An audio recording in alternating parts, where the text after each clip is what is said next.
Welcome to Security 101, a quick overview of techniques for system access authentication.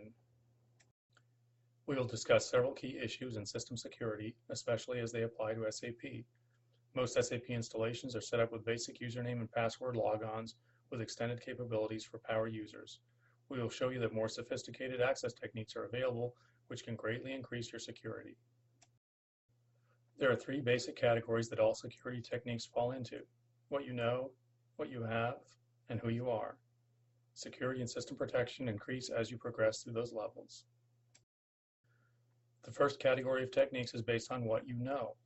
SAP looks for a valid combination of username and password and lets you into the system based on that. The problem today is most people just have too many passwords to remember, so they do one of two things. They write the passwords down, often in obvious places, or they just reuse the same password for different software applications, maybe including their personal ones. A user might have the same password for SAP as for their personal bank cards. Does this sound familiar? Passwords are the riskiest security technique. If someone can find out your password, they effectively become you. How sure can you be that nobody's impersonating you via your password, especially if your system does not generate an automatic audit trail?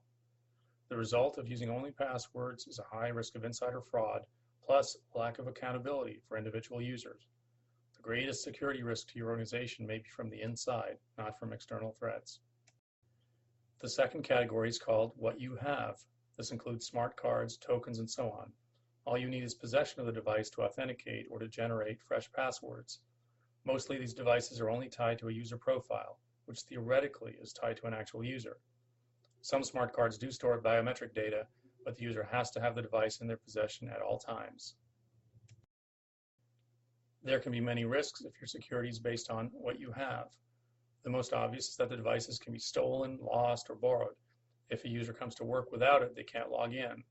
And similar to passwords, how sure can you be that the designated user is actually using the device, not someone impersonating the designated user?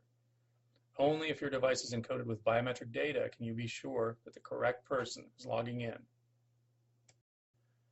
The highest form of protection comes with a third category of security, which is known as who you are. This is also called biometrics. The best known and most convenient technique is fingerprint scans. These scans can be transformed into encrypted digital templates that uniquely identify a user in your SAP system. A biometric template is unique to a person, can be completely private, as opposed to a theoretical user profile. With this third category of security, risk is actually decreased in all of the areas listed. Especially the risk of insider fraud is decreased, which is the greatest danger to most organizations.